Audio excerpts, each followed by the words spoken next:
Thank you very much for choosing to listen to this podcast. Off-piste meanderings based on a television series that revolves around a time-travelling police box and the people inside it.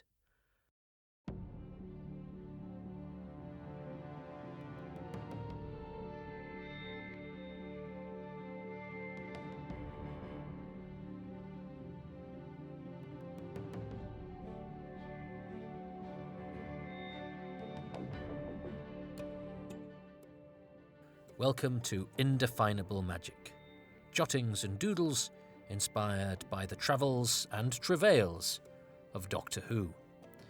Written and presented by me, Toby Haydoke.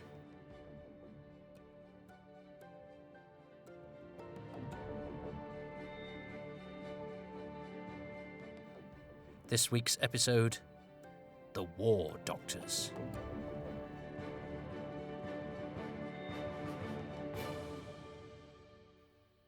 Never in the field of battle.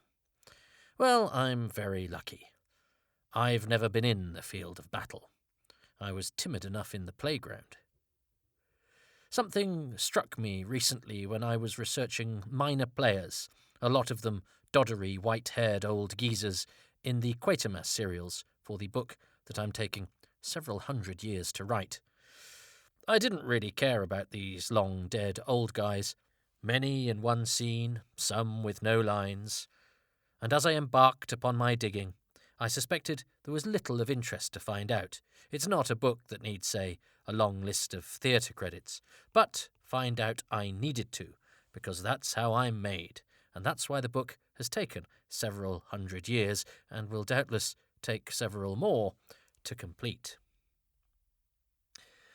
What I found out as I burnt the midnight oil trawling the archives humbled me, though. Fletcher Lightfoot, say, 2 Quatermass credits. Neither part has any lines at all. He just stands there, looking old. Well, turns out that when he wasn't quite so old, he fought at the Battle of Mons, 1,600 British killed, between 2,000 to 5,000 Germans, whilst a lieutenant in the 3rd Norfolk Regiment, and he served throughout the war, rising to the rank of captain. Claude Bonser, no lines, sits there white-haired and old, just to the side of one scene, was a twice-decorated World War I veteran who served to the end of the conflict. Well, of course those rather frail gents would have been of an age to serve in the war to end all wars, that sadly didn't, and I was humbled to be reminded that a great many of them had fought with distinction in a period now very much associated with its pointless waste of life. Those who didn't live to become decrepit old thesps had their whole lives ahead of them, until some military genius decided that actually what they had ahead of them was machine-gun-filled enemy lines which they had to walk towards very slowly, and so thousands were mowed down in hails of hot, sharp metal on the verdant fields of France. Young men who witnessed things that I, who as a teenager wailed because my guinea pig died, could not even imagine. And then after the conflict were expected to live a normal life and, as the vast majority of them didn't, not talk about what they had seen, done, and endured. It wasn't done. And so those slightly unimpressive old guys suddenly transformed for me into young fellows whose lives they just must, have irrevocably changed when they did whatever it is they did to win their medals of valour in the grimmest of battle environments. And it got me thinking, if we like old telly and films, then it's inevitable that a lot of those people who have entertained us took part in some terrifying situations and then went back to putting on tights and swords and shouting in the evening, not least our leading men. William Hartnell himself, whose career prior to the Doctor involved any number of grouchy sergeants at which he was deemed to be thoroughly convincing, had a more complex war record than his stalwart screen presence would give the impression he had had. Having hoped to serve with the RAF, he joined the Royal Armoured Corps, 22nd Dragoons, during World War II. He was very patriotic, but not a physically strong person, and he suffered from a knotted stomach and irritable bowel syndrome, and was a nervous recruit who therefore hated the army. The last straws came when he had an outbreak of dermatitis and suffered a nervous breakdown. Thus, the man who'd spent much of his career playing tough military types was invalided out of the army after just 258 days. He was a good, clean, reliable and sober soldier, according to his discharge paperwork, but was deemed permanently unfit for service. A necessary reminder that the scars of wartime service are never just physical. Hartnell's successor, Patrick Troughton, served with distinction in the Navy, having enlisted for officer cadet training at HMS King Alfred in Hove, Sussex, having got good qualifications due to staying on at school, Mill Hill, at the insistence of his father. He was eligible to train as potential officer material. The 12-week training course prepared him for joining the rapidly expanding wartime fleet, and so acting Sub-Lieutenant Patrick George Troughton passed out with a first-class certificate, having accrued 920 points out of a possible 1,000. He served on a destroyer on the east coast, patrolling British waters, and after 6 months of pretty continuous duty, he was enlisted for Coastal Forces small craft training in 1942, with a further stint in anti-submarine training thereafter. In June 1942, he was posted to HMS Midge and served as a first lieutenant, patrolling shipping lanes, protecting cargo vessels, and engaging German E-boats in battle. The MGB 603 on which he served was a flimsy craft, but nonetheless Troughton, like many of his fellows, craved engagement and action to relieve the boredom, war being an experience of extremes. One such entanglement with the enemy in 1943 resulted in Troughton being mentioned in dispatches for bravery under fire, and he received the Bronze Oak Leaf Medal. He rescued 19 survivors, but lost 5 of his own crew. 6 others were injured, and a close friend was blinded. In 1944, he was given his own command, RML, that's Rescue Motor Launch, 514, and his work on that involved fishing men from both sides out of the cold sea whilst patrolling the coastal strip. He had a 14-man crew who looked up to him, but were also amused by his chosen headwear. After much cajoling from his wife to get himself protection from the elements, he had co-opted a tea cosy to use as a hat, just in case anyone wasn't sure how much of the Second Doctor's eccentricity came from the man who played him. Although the vessel was heavily armed and was to engage the enemy at any opportunity, his ship's role was largely a humanitarian one, placing itself under flight paths in order to be best placed to position itself to rescue stricken airmen. He had married during the war. Life was short, and so opportunities were seized, and served on his boat until the cessation of hostilities. His wife Margaret observed that both of them were changed people come VE Day. Both were hardened by war.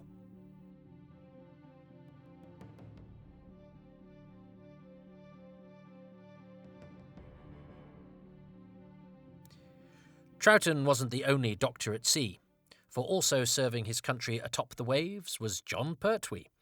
Interestingly, he chose the sea because he confessed that he had had nightmares about hand-to-hand fighting and bayonets, and of burning to death in a plane. So the only option, apart from conscientious objection, which, interestingly, he said, took the greatest courage of all, it was the Navy. Its appeal, if that's the word, was that he felt that the dispensing and receipt of death were less direct and more impersonal. Oh, and then, of course, there was the fact, he said, that all girls love a sailor. Ordinary Seaman Pertwee PJX 178358 was stationed at Portsmouth Naval Barracks and then transferred to HMS Vincent in Gosport as a wireless operator, and then on to HMS Collingwood in mid-1940 as a trainee telegraphist. Pertwee had several lucky escapes. One weekend on leave, he found himself in air raid-wrought London. Exhorted to take shelter in the London Underground, Pertwee did so, but after a while, a number of his mates decided to chance going home to see loved ones. Pertwee had a premonition of danger and elected to stay in the subterranean shelter. Wisely, too.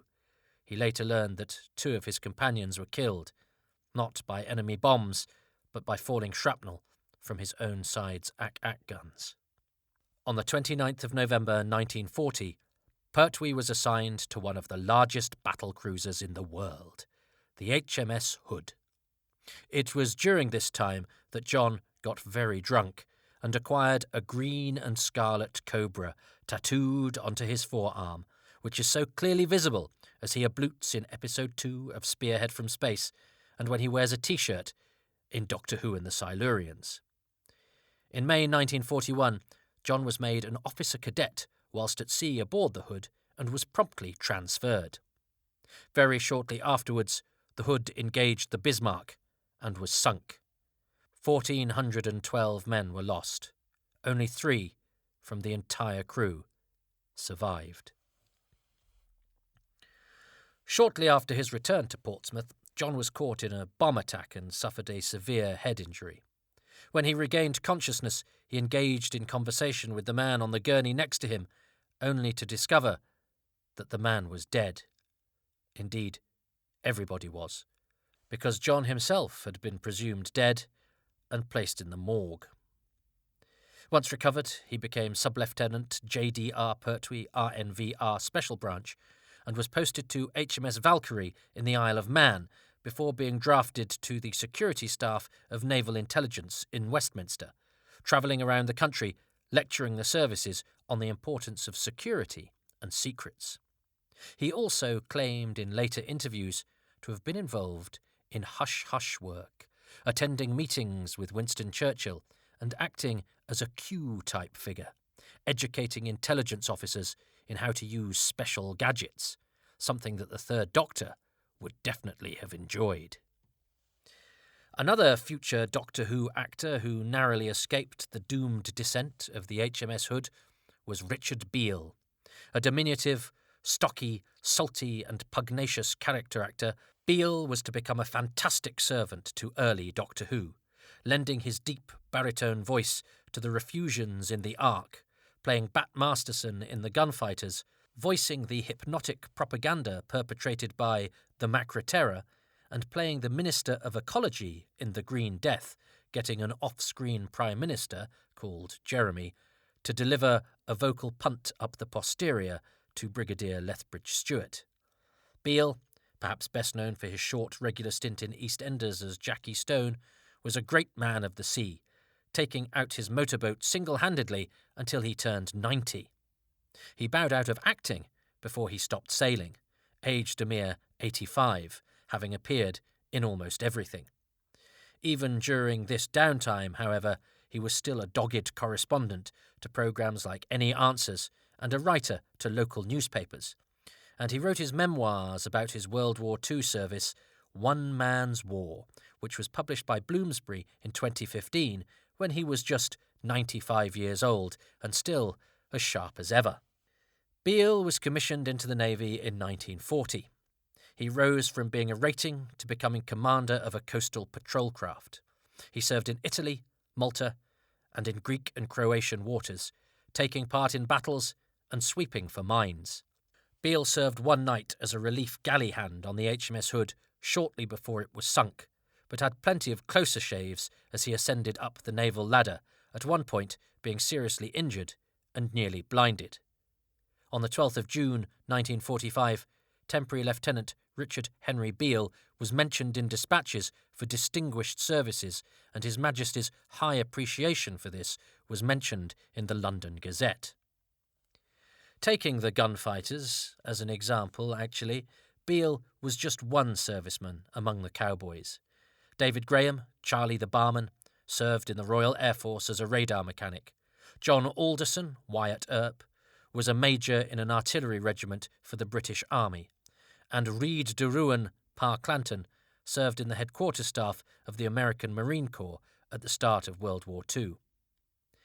Anthony Jacobs, who played Doc Holliday, was originally enlisted into the Queen's Royal East Surrey Regiment and initially posted on the south coast, one of a little platoon of squaddies in a pillbox with very little in the way of weaponry, feeling like they were supposed to be alone in defending the entire country against invasion. He was then transferred to the Black Watch, an infantry battalion of the Royal Scottish Regiment, and fought on the outer edges of the conflict in El Alamein.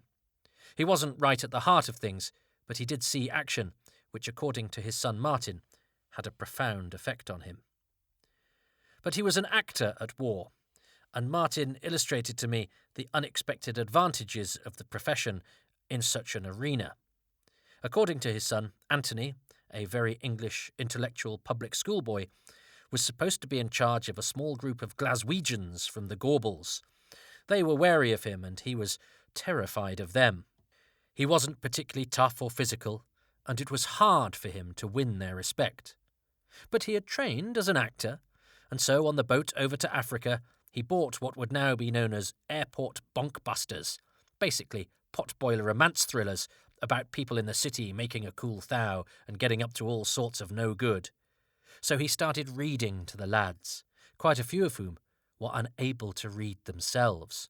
Anthony, later very useful to BBC Radio because of his adept ability with voices, he was one of the early stars of the medium, soon had an avid and attentive audience, and he worked his way through several books on the boat and in trucks going across the desert. He said that it was probably the only way he managed to get any respect from the men at all, by doing what he knew how to do best: acting.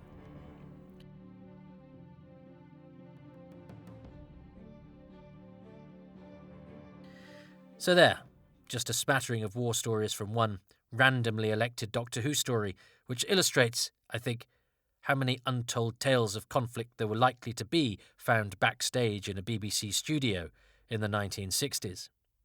And I say backstage because some didn't get to tell their heroic feats on camera, even if they were involved in them.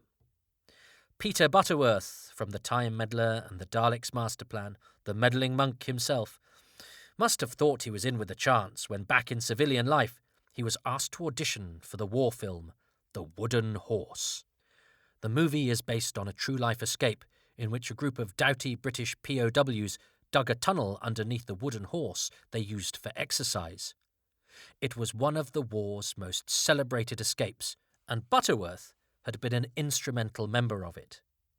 When he auditioned to essentially play himself, he was told he wouldn't be right for the movie as he was not, and I quote, convincingly heroic or athletic enough.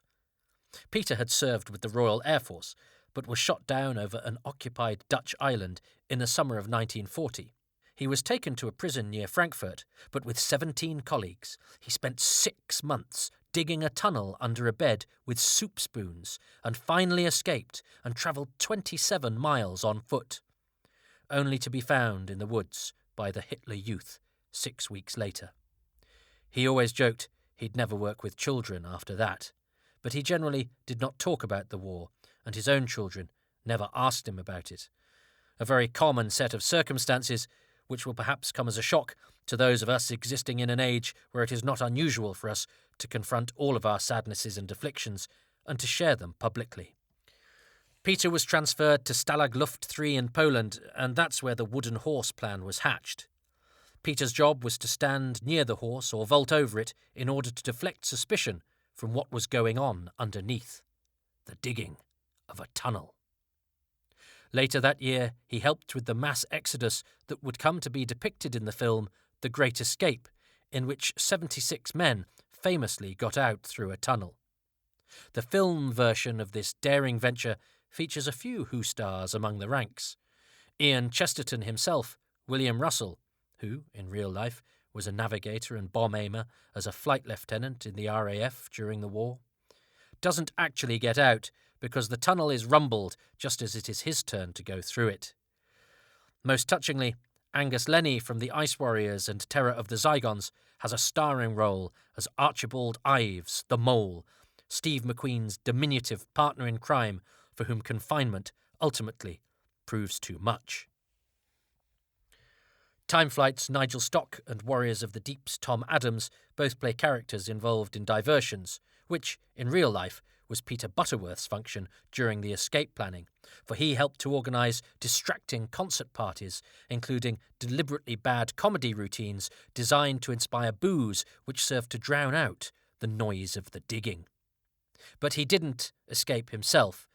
One thing Butterworth did get out of his confinement, though, was that one of his fellow internees in Stalag Luft was Talbot Rothwell, who became a lifelong friend, and indeed Butterworth's best man, and who went on to write many of the Carry On films that Butterworth so excelled in.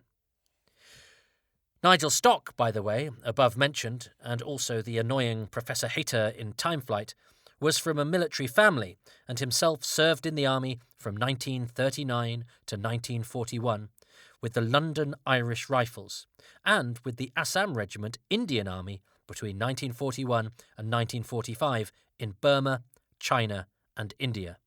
He was honourably discharged with the rank of Major and was twice mentioned in dispatches.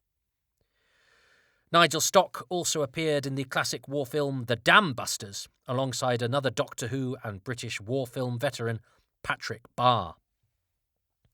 Barr, Lunar Chief Hobson in the Moonbase, despite his prolific on-screen military service, he's in so many war films, was actually a conscientious objector during World War II. But as John Pertwee pointed out, it would be foolish to associate that with a lack of bravery.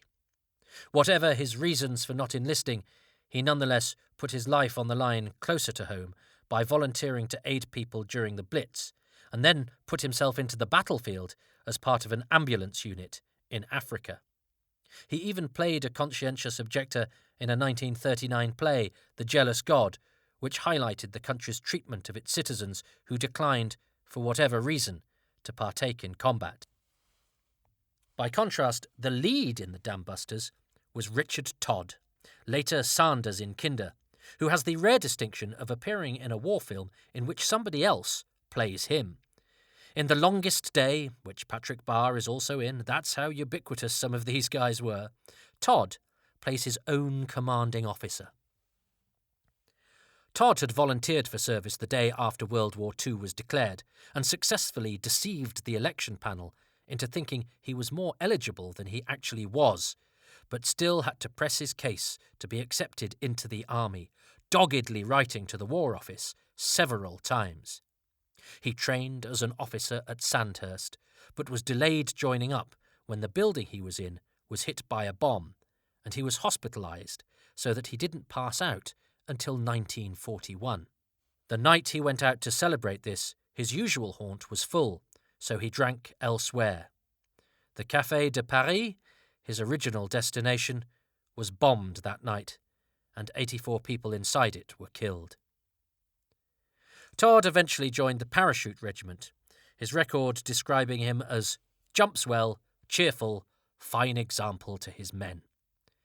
Todd attended a meeting about the plans for D-Day, which he said was strangely reminiscent of the read-through for a new production at the Dundee Repertory Theatre, where I'd been a hopeful thespian fledgling on the outbreak of the war. Having now gone through the script for D-Day, I'd been told the minor role I was to play, plus a couple of understudy parts. In the interim, I'd been subjected to a 4-year rehearsal for the first big night.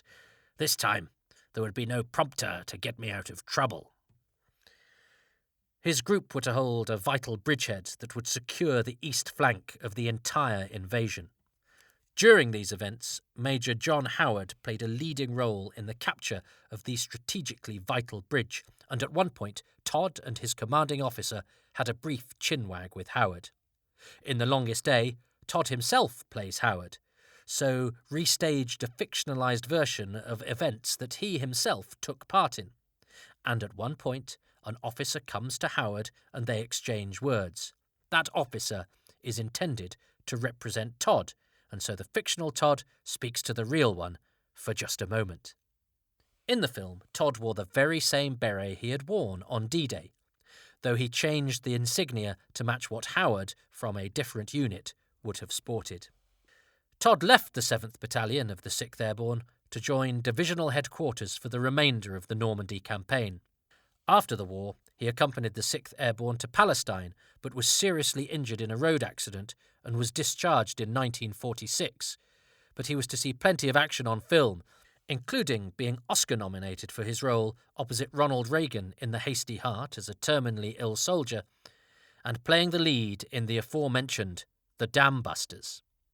At the end of that film, his character, the real-life flying ace Guy Gibson, turns down an offer to celebrate the success of the operation by saying that he has some letters to write. Those letters are, of course, to the next of kin of those who had been killed. Todd later revealed that he found this a very hard line to deliver, as he had personal experience of writing such letters during the war. Another war hero in an unexpected corner of Doctor Who is the mysterious Dom Isigri from the Space Pirates, one of the few Doctor Who characters of whom we have no photographs nor moving footage.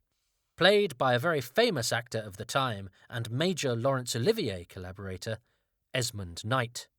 Knight had been asked to play the lead role in the Michael Powell and Emmerich Pressburger propaganda film 49th Parallel, 1941, but Knight was required for the naval military training he had volunteered for, and so had to demur.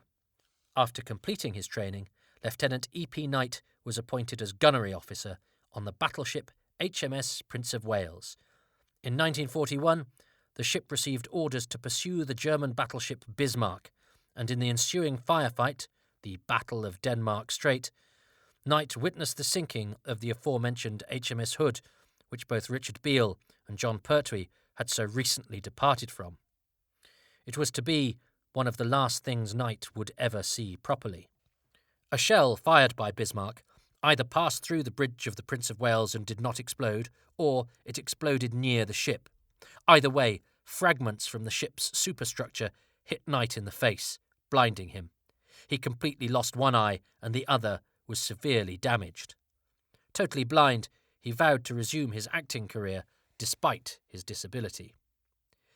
He also took up his unfulfilled engagement with Powell and Pressburger, playing a villain in their later film, The Silver Fleet, and he dictated his autobiography, Seeking the Bubble. Its title is taken from Jacques' famous 7 Ages of Man speech in As You Like It. Then a soldier, full of strange oaths and bearded like the pard, jealous in honour, sudden and quick in quarrel, seeking the bubble, reputation, even in the cannon's mouth. A series of operations under an illustrious eye surgeon restored some of Knight's sight in what was left of his remaining eye, and he resumed his career, which ended with his posthumous screen appearance in, appropriately, Fortunes of War in 1987. He, like Todd, also took part in a fictional portrayal of his own experiences, playing the captain of the HMS Prince of Wales, the ship on which he was injured, in the 1960 film Sink the Bismarck.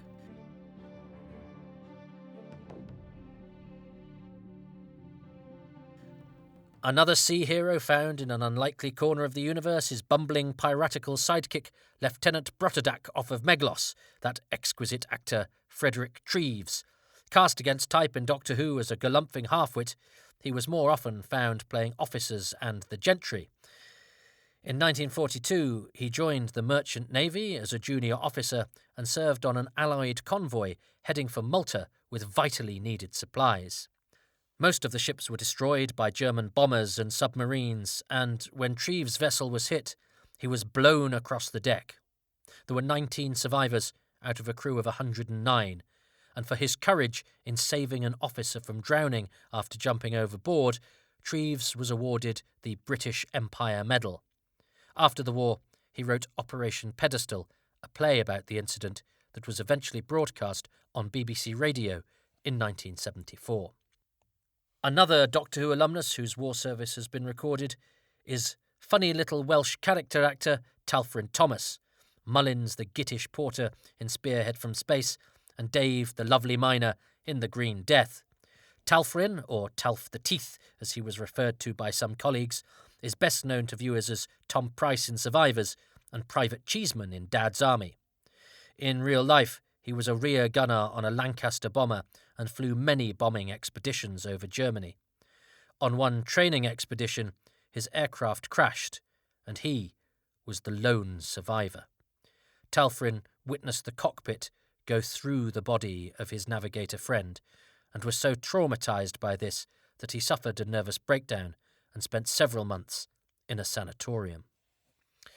One of the most moving things that I personally ever witnessed during a DVD commentary session was an actor explaining that he had been a conscientious objector for post-war national service, partly because he was so moved by his grandmother's experience. She had 4 sons who served in World War I, and in a reverse of the Saving Private Ryan scenario, all of them survived the conflict. In a village where no family was untouched by sacrifice and tragedy, the guilt she felt that her full brood returned unscathed, and her reaction to it, moved this dignified old man, all those years later, talking about an event he had no direct involvement in himself, to genuine tears. It made talking about the benefits of pre-filming over VT and the pesky nature of acting opposite special effects seem rather trivial in comparison. Perhaps the most fascinating story of military endeavour I have heard via Doctor Who came from the actor John Moreno, who plays Dobson in episode 2 of The Ambassadors of Death. John, then Juan, despite his perfectly modulated and beautiful, clear English-speaking voice, has a physiognomy which many a 70s and 80s casting director would gleefully have described as perfect for shifty foreigner. This is because Juan John has French blood in him and was indeed born in France. Only when returning later on holiday did this ancestry cause real problems. Having filled out the registration form at his hotel, he later found his door kicked in by the military police. Because his father had failed to fill out the requisite paperwork when baby John went to England, he still counted as a French citizen, and so was considered a deserter from military service, and was immediately bundled into a military prison before being co-opted into the French army and forced to serve in Algiers. During this deeply unpleasant conflict, replete with guerrilla warfare and Maquis-style fighting, Moreno was asked to act as liaison between his division and a visiting British naval vessel. The British were impressed with his language skills, and so he told his story. He was, to all intents and purposes, a Brit in the wrong place at the wrong time. He was invited aboard the British ship and was given permission to go by his French commanding officer on the understanding, giving his word as an English gentleman, that he would not desert. After his tour of the boat, the captain summoned him to his quarters. "This is English soil, lad," he was told of the vessel. "You stay here tonight, we set sail tomorrow, and we take you home. No one will stop us." "I'm afraid I gave my word as an English gentleman that I would not desert," Moreno told his potential adopter, who admired his principles and wished him luck as John departed to complete his tour of duty in an inhospitable environment, which to me highlights the value of interviewing people even if they only have a dozen lines in 2 scenes in one episode of one 7-part Doctor Who story.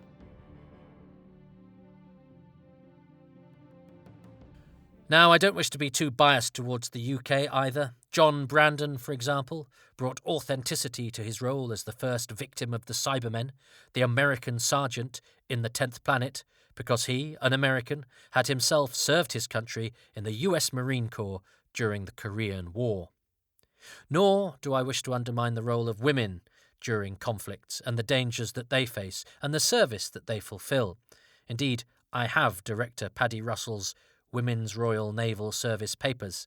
Young women like her were still volunteering to do their bit when she took a bit of time off the making of the Quatermass experiment in 1953 to serve her country. And the show itself has brilliantly depicted the horrors of those 20th century wars, as palatably as necessary for a children's tea-time audience, of course, in The War Games, The Curse of Fenric, The Empty Child, and Victory of the Daleks, and, of course, Spyfall, Part 2, which turns this podcast series of observations on its head by having an actor depicting real people who partook in the conflict, notably war heroine Noor Inayat Khan, who survived the fictional episode and her encounter with the Doctor, but not, sadly, the real-life conflict. The Muslim woman dubbed Britain's unlikely spy was captured and executed in Dachau, and at the time of writing, this has just been honoured with a blue plaque by British Heritage, making her the first woman of Indian origin to be so honoured. Many viewers would not have heard of her before Spyfall, which demonstrates Doctor Who's continued role in informing and educating as well as entertaining. So look, that was a scattergun and very selective set of anecdotes, and I haven't even got to the many behind-the-scenes people who served with distinction. Hopefully, though, that has acted as a reminder that many of the people who shaped our favourite programme back in the day fought for what they believed in, not with petitions or tweets or statements of outrage, but by enduring things that by today's standards beggar belief. They might not recognise much of the world we live in now, but they certainly helped to shape it, and without them, much of what we take for granted would never have existed. Lest we forget.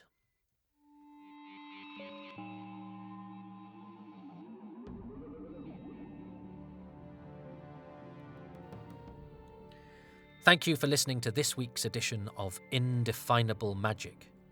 This week's episode, The War Doctors, was written and presented by me, Toby Haydoke. Richard Beale's book, One Man's War, is available from the usual retailers. The Longest Day is a terrific film which, if you haven't seen, you must, and can be purchased on DVD and Blu-ray, and has many whoas besides those mentioned, including Geoffrey Bayldon, Harry Fowler, Simon Lack and Victor Madden filling the ranks. Oh, and you can hear John Moreno telling his own incredible story on my Who's Round podcast, which is available for free from Big Finish. Sincere thanks to Phil Newman and to Martin Jameson for their help with this episode. The music for Indefinable Magic has been specially composed by Dominic Glynn. Please rate these podcasts wherever you find them. It really does help. Thank you ever so much. Stay safe and well, and I'll speak to you again very soon.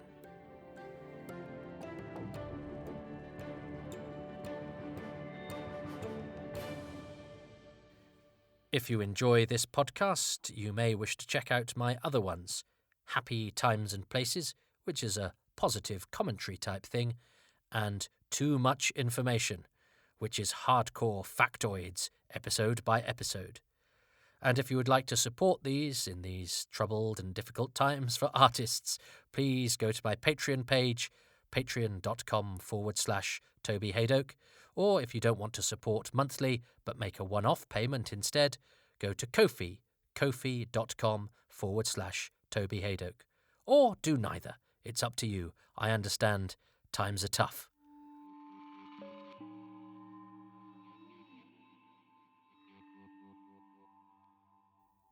Don't forget to subscribe to the official Toby Haydoke YouTube channel.